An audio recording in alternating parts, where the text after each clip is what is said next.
আজকের আমার এই বক্তব্যটা অতি জরুরি। সমগ্র দেশে প্রচুর আলোচনা হচ্ছে, সেটা হচ্ছে বিধর্মীদের উপাসনালয়। রাসূল সাল্লাল্লাহু আলাইহি ওয়াসাল্লাম বলেন, মান কাতালা মুআহাদান, মুসলমানদের সাথে চুক্তিবদ্ধ অবস্থায়, মুসলমান সরকারের নিরাপত্তা নিয়ে জিম্মি যারা দেশে বসবাস করে, মুসলিম দেশে বসবাস করে, এরকম যে কোনো বিধর্মী স্বাধীনভাবে তার ইবাদত এবং তার উপাসনা করার অধিকার পাবে। আজকে আপনি যদি কোথাও গিয়ে, সেটা আপনার যতই শত্রু হোক, তাদের বাড়িতে লুট করা, তাদের জিনিসপাতি নিয়ে যাওয়া বা কোথাও অগ্নিসংযোগ করা, সে আপনার যতই চিরন্তন শত্রু হোক, এটি কখনোই ইসলাম সমর্থিত নয়। চরম গুনাহের কাজ, হারাম কাজ, অন্যায় কাজ। এই জন্য মুদাত্ত আহ্বান জানাবো, যারা এই ধরনের কাজে যুক্ত আছেন বা আপনার আশেপাশে কেউ যুক্ত আছে, আপনারা তাদের নিবৃত্ত করুন। রাহমাতুল্লাহি ওয়া বারাকাতুহু। আলহামদুলিল্লাহ ওয়াহদাহু ওয়াসসালাতু ওয়াসসালামু আলা মান লা নাবিয়্যা বা'দা। প্রশংসা আল্লাহ সুবহানাহু ওয়া তাআলার জন্য, শান্তি অবতীর্ণ হোক মুহাম্মদ সাল্লাল্লাহু আলাইহি ওয়াসাল্লামের প্রতি। বর্তমান বাংলাদেশ তার ইতিহাসের এক ক্রান্তি লগ্নে এসে দাঁড়িয়েছে। দীর্ঘ 15 বছরের স্বৈর শাসনের বিদায়ের মাধ্যমে আজ ছাত্র জনতার বিপ্লবের যে আনন্দ, সেই আনন্দের মধ্যে আমরা এমন কিছু সংবাদ শুনতে পাচ্ছি এবং এমন কিছু দৃশ্য দেখতে পাচ্ছি যা চরম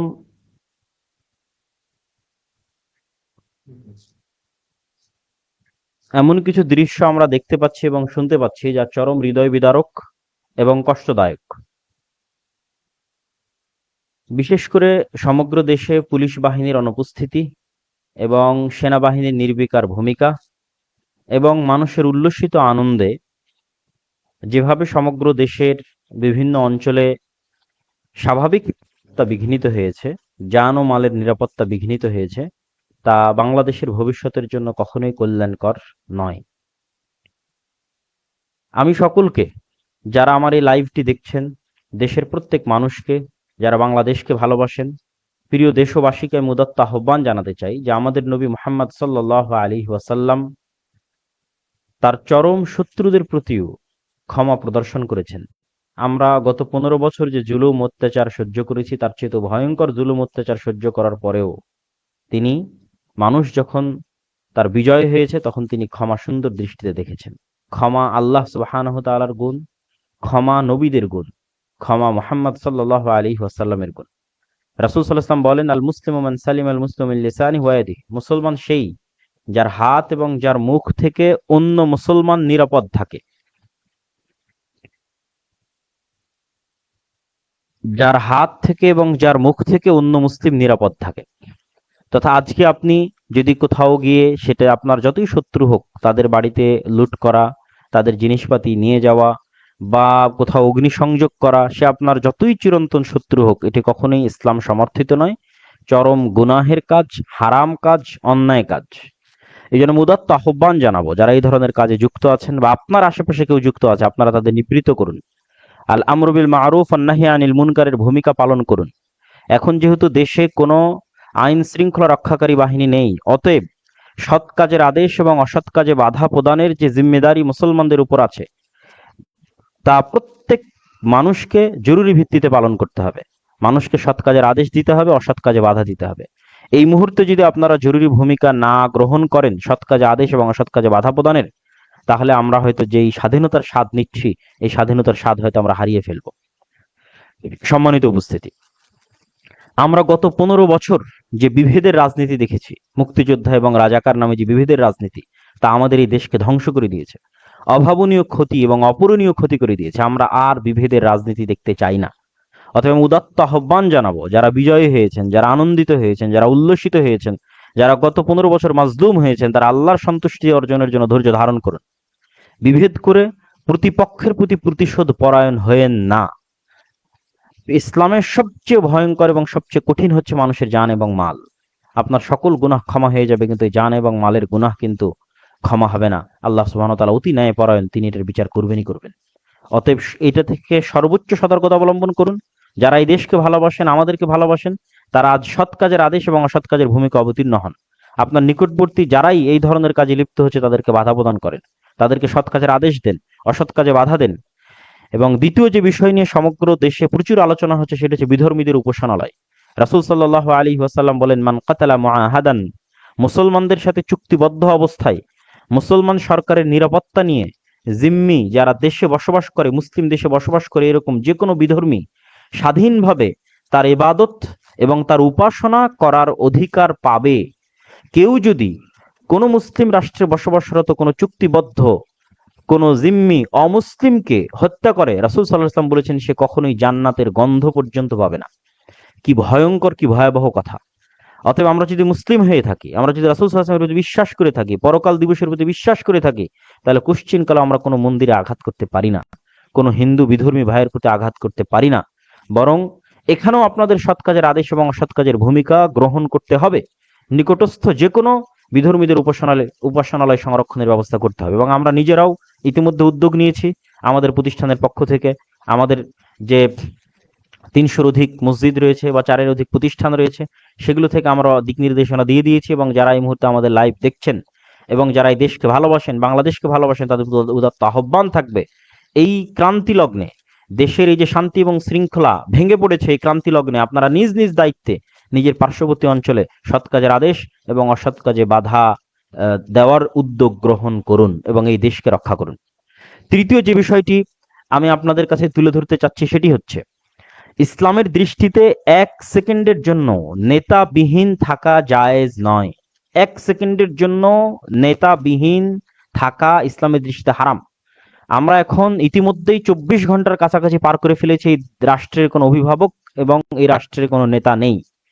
অতএব জরুরি ভিত্তিতে আমাদের ছাত্র ভাইয়েরা যে ব্যক্তিকেই তাদের নেতা হিসেবে ঘোষণা করুক না কেন, এই দেশের নেতা হিসেবে ঘোষণা করুক না কেন, আপাতত জরুরি ভিত্তিতে সেই দেশের শান্তি এবং শৃঙ্খলা রক্ষার জন্য, মানুষের জান এবং মালের হেফাজতের জন্য, আমাদের যদি তার সাথে ব্যক্তিগত কোনো সমস্যাও থেকে থাকে, ধর্মীয় কোনো সমস্যাও থেকে থাকে, তবে বৃহত্তর স্বার্থে, দেশ ও জাতির বৃহত্তর স্বার্থে জান ও মালের হেফাজতে আপাতত সেটি মেনে নেওয়াকে এবং তার প্রতি আনুগত্য প্রদর্শনকে সেনাবাহিনীর প্রতি, দেশের সেনাবাহিনীর প্রতি, দেশের যারা সরকারি দায়িত্বশীল আছে তাদের প্রতি এবং সাধারণ জনগণের প্রতি উদাত্ত আহ্বান জানাচ্ছি। বিপ্লবী ছাত্র জনতা যারা আন্দোলনকে সফল করেছে, তারা যাকেই এই দেশের অস্থায়ী দায়িত্ব দেওয়ার প্রয়োজন মনে করছে, তার প্রতি দেশের সেনাবাহিনী এবং সাধারণ জনগণের অতি দ্রুত আনুগত্য প্রদর্শনের জন্য আমি উদাত্ত আহ্বান জানাচ্ছি।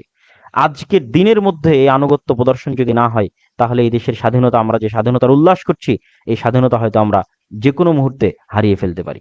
ইসলামের দৃষ্টিতে নেতাবিহীন, রাষ্ট্রীয় নেতাবিহীন ১ সেকেন্ড বসবাস হারাম এবং এই মৃত্যুকে জাহিলিয়াতের মৃত্যু বলা হয়েছে। অতএব জরুরি ভিত্তিতে আমাদের ছাত্র ভাইদের এবং ছাত্র জনতার এই সহযোগিতা করতে হবে আমাদেরকে, ইনশাআল্লাহ। এবং আমি এখানে আরেকটি বিষয় তুলে ধরতে চাই, আমরা গত ৫০ বছর পারিবারিক লেজুড় বৃত্তির রাজনীতি দেখেছি এই দেশে, দালালির রাজনীতি দেখেছি এই দেশে। আমরা ফ্রেশ ব্লাডকে সুযোগ দিতে চাই। আমি দেশের মানুষের প্রতি উদাত্ত আহ্বান জানাবো, যেই ছাত্র জনতা আমাদের এই বিপ্লবকে, আন্দোলনকে সাকসেসফুল করেছে, স্বৈরাচারী শাসন থেকে আমাদেরকে মুক্তি দিয়েছে, আমরা এই ফ্রেশ তরুণ ছাত্র ব্লাডকে সুযোগ দিই একবার দেশ পরিচালনার জন্য এবং দেশের দেখাশোনার জন্য, দেশের দায়িত্ব পালনের জন্য। এই আহ্বানটুকু আমি অবশ্যই রাখবো দেশের মানুষের প্রতি, যে তরুণ এবং ফ্রেশ ব্লাডকে আমাদের সুযোগ দেওয়া উচিত।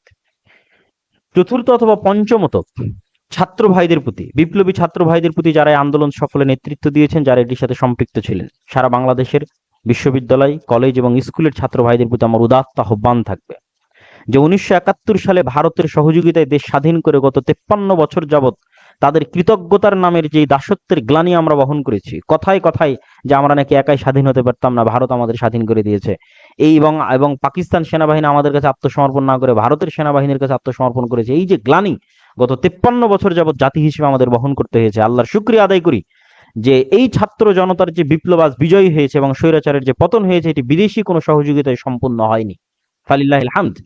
এমনকি নির্বাচনের পূর্ব মুহূর্তে এই আধুনিক বিশ্বের সুপার পাওয়ারের যে সহযোগিতার মাধ্যমে এই স্বৈরাচার থেকে মুক্ত হওয়ার চেষ্টা ছিল, সেটিও তখন সফল হয়নি। ফলত আমাদের, আমি মনে করি যেই ছাত্র জনতা আজকে এই বিপ্লব সফল করেছে, তাদের বিদেশি কোনো শক্তির প্রতি দায়বদ্ধ এবং কৃতজ্ঞতা থাকার ন্যূনতম প্রয়োজন নাই। তারা এই দেশের মানুষের ৪ শতাধিক মানুষের রক্তের উপর ভিত্তি করে আজকের এই বিজয় তারা ছিনিয়ে এনেছে। অতএব তাদেরকে দায়বদ্ধ থাকতে হবে এই দেশের সাধারণ ছাত্র জনতার প্রতি, বিদেশি কোনো শক্তির প্রতি নয়। অতএব আমি ছাত্র ভাইদের প্রতি উদাত্ত আহ্বান জানাতে চাই, আপনারা স্বতন্ত্র এবং স্বাধীনভাবে যে বিজয় ছিনিয়ে এনেছেন, এই বিজয়কে কখনোই কোনো বিদেশি শক্তির দাসত্বের জন্য এবং তাদের কৃতজ্ঞতার জন্য এই গ্লানি জাতির উপর চাপিয়ে দিবেন না। দেশের সাধারণ জনগণ জীবন দিয়েছে, ছাত্র জনতা জীবন দিয়েছে। আপনাদের আমানত হচ্ছে যতক্ষণ আপনারা এই দেশের যে কোনো পর্যায়ে দায়িত্ব পালন করবেন বা আপনাদের এই সংগ্রাম অব্যাহত থাকবে, আপনাদের এই দায়বদ্ধতা যেন শুধুই বাংলাদেশের সাধারণ ছাত্র জনতার প্রতি থাকে। পরিশেষে আমি প্রবাসী ভাইদের প্রতি উদাত্ত আহ্বান জানাতে চাই যে বাংলাদেশের যে ভয়াবহ অর্থনৈতিক অবস্থা, দেউলিয়াত্বের দ্বার প্রান্তে দাঁড়িয়ে আছে বাংলাদেশ, সেটি থেকে আপনারাই উদ্ধার করতে পারেন। যেহেতু নতুন সরকার গঠিত হতে যাচ্ছে, আশা করি অবশ্যই কল্যাণকর কিছু হবে।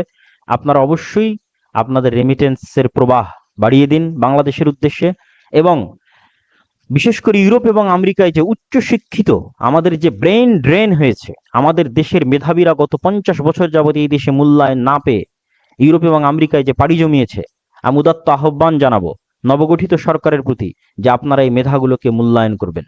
আর আমাদের দেশ থেকে যে মেধাবী সন্তানেরা বিদেশে চলে গেছে তাদের প্রতি উদাত্ত আহ্বান জানাবো, যদি আপনারা এই দেশের জন্য কাজ করার সুযোগ পান তাহলে অবশ্যই বিদেশের উন্নত জীবন ছেড়ে দিয়ে বাংলাদেশের মাতৃভূমির প্রতি ভালোবাসার টানে এই কাজ করার সুযোগ হয়তো বারবার আসবে না। আপনারা যার যে সেক্টরে মেধা আছে সেই মেধা নিয়ে বাংলাদেশের উন্নয়নের জন্য ঝাঁপিয়ে পড়ুন এবং ঝাঁপিয়ে পড়ার নিয়ত রাখুন। আর নবগঠিত সরকারের প্রতি উদাত্ত আহ্বান জানাবো যে আপনারা লেজুর ভিত্তিক মানুষের, যেহেতু আন্দোলনের শুরুই হয়েছিল কোটার বিরুদ্ধে তথা যোগ্যতা এবং মেধাকে মূল্যায়ন করা, অতএব প্রবাসে যে সমস্ত গত 50 বছর যে মেধাবীরা এই দেশ থেকে পাচার হয়ে বিভিন্ন দেশে চলে গেছে, আপনারা সেই সমস্ত মেধাবীদের মূল্যায়ন করবেন। কোনো প্রকার বাস বিচার ছাড়া শুধুমাত্র মেধার ভিত্তিতে প্রবাসীদের আহ্বান জানাবেন যেন ইউরোপ এবং আমেরিকা থেকে আমাদের মেধাবী ছাত্র, মেধাবী শিক্ষক, মেধাবী গবেষক, মেধাবী টেকনিশিয়ান, মেধাবী ইঞ্জিনিয়ার সকলেই যেন এই দেশে সেই দেশের উন্নয়নের জন্য ঝাঁপিয়ে পড়ে এই দেশের উন্নয়নের জন্য কাজ করে। সম্মানিত উপস্থিতি, আজকের আমার এই বক্তব্যটা অতি জরুরি ভিত্তিতে কিছু দিক নির্দেশনা দেওয়ার জন্য ছিল। আমি যেটি গত পোস্টে আমি আপনাদের বলেছিলাম যে আমি অচিরেই ভবিষ্যৎ বাংলাদেশের রূপরেখার জন্য আমার মাথায় যে চিন্তা ভাবনা আছে সেটি লিখিত আকারে এবং ভিডিও বক্তব্য আকারে আপনাদেরকে দিব। আশা করছি সেটি আজকে রাতে অথবা আগামীকাল সকাল হতে হতে ইনশাল্লাহ আপনারা প্রথমত শুরুতে আগে ভিডিও আকারে পাবেন, তারপর ইনশাল্লাহ সময় সাপেক্ষে লিখিত আকারেও আমি ভবিষ্যৎ বাংলাদেশ নিয়ে আমার যে রূপরেখা আছে সেটি পেশ করবো ইনশাআল্লাহ। তো সেই ভিডিওটি অবশ্যই দেখবেন। আর আজকে এই ইনস্ট্যান্ট সময় দেশে জাতির প্রতি যে সংক্ষিপ্ত আহ্বান জানালাম, প্রথমত প্রতিশোধ পরায়ণ না হওয়া, ক্ষমা করে দিন, অন্তর থেকে ক্ষমা করে দিন, আল্লাহর সন্তুষ্টির জন্য ক্ষমা করে দিন। দেশের রাষ্ট্রীয় সম্পদ ধ্বংস করিয়েন না, মানুষের অন্যের সম্পদ ধ্বংস করিয়েন না। কে আপনার প্রতি 15 বছর জুলুম করেছে সেটা দেখিয়েন না। আমরা 15 বছর মুক্তিযোদ্ধা রাজাকারের বিভেদ দেখে এসেছি, দয়া করে এই বিভেদ থেকে, এই রাজনীতির বিভেদ থেকে বাংলাদেশকে মুক্তি দিন। বাংলাদেশে মানুষের শান্তিপূর্ণ বসবাসের একটা পরিবেশ তৈরি করে দিন। দ্বিতীয়ত, যারা আমার বক্তব্য দেখছেন বাংলাদেশকে ভালোবাসেন, তারা আল আমরু বিল মারুফ ওয়ান নাহি আনিল মুনকারের দায়িত্ব পালন করুন। এটাই সুযোগ দায়িত্ব পালন করার। এখন দেশে আইন শৃঙ্খলা রক্ষাকারী বাহিনী, আইন শৃঙ্খলা পরিবেশ ভেঙে পড়েছে। আপনারা নিজ নিজ দায়িত্বে আপনাদের পার্শ্ববর্তী যেখানে অন্যায় হচ্ছে সেখানে প্রতিরোধ করেন এবং বিধর্মীদেরকে নিরাপত্তা প্রদান করেন। এবং আমরা উদ্যোগ নিয়েছি, আপনারা উদ্যোগ নিন। আল আমরু বিল মারুফ ওয়ান নাহি আনিল মুনকারের এই উদ্যোগে আমি আপনাদেরকে সহযোগিতা করার উদাত্ত আহ্বান জানাচ্ছি। এবং পাশাপাশি অতি দ্রুত যে সরকারি ঘোষণা হোক না কেন, ছাত্র জনতা যে সরকারের ঘোষণা দিবে তাকে আমরা পছন্দ করি অথবা না করি সেটা আমরা পরে দেখব, কিন্তু এখন আনুগত্যের প্রয়োজন। সেনাবাহিনী আনুগত্য করুক, দেশের সাধারণ জনগণ আনুগত্য করুক। পাশাপাশি ছাত্র জনতার প্রতি দত্ত আহ্বান থাকবে, আপনারা শুধু এই দেশের মানুষের রক্তের উপর ভিত্তি করে বিজয় ছিনিয়ে এনেছেন, অতএব বিদেশি কোনো রাষ্ট্রের প্রতি যেন আপনাদের দায়বদ্ধতা না থাকে, আপনাদের দায়বদ্ধতা যেন শুধু এই রাষ্ট্রের জনগণের প্রতি থাকে। এই উদাত্ত আহ্বান জানিয়ে আমি আজকে আমার এই সংক্ষিপ্ত বক্তব্য এবং সংক্ষিপ্ত আলোচনা এখানেই শেষ করছি। আশা করি বাংলাদেশের ভবিষ্যৎ উজ্জ্বল হবে, আল্লাহ বাংলাদেশের স্বাধীনতাকে অক্ষুণ্ণ রাখবে, এই ভূখণ্ডে আমাদের পরবর্তী প্রজন্ম স্বাধীন হিসেবে জীবনযাপন করতে পারবে। এই আশা, এই দোয়া আল্লাহ সুবহানাহু ওয়া তাআলার দরবারে রেখে দেশবাসীর প্রতি সংক্ষিপ্ত বক্তব্য, দেশ জাতির প্রতি সংক্ষিপ্ত বক্তব্য শেষ করে এখানে বিদায় নিচ্ছি। ইনশাআল্লাহ পরবর্তী ভিডিওতে অবশ্যই বাংলাদেশের ভবিষ্যৎ রূপরেখা দেখার এবং সেটি ব্যাপক হারে প্রচার করার উদাত্ত আহ্বান জানিয়ে আমার বক্তব্য এখানেই শেষ করছি। ওয়া আখিরু দাওয়ানা আলহামদুলিল্লাহি রাব্বিল আলামিন। আসসালামু আলাইকুম ওয়া রাহমাতুল্লাহি ওয়া বারাকাতুহু।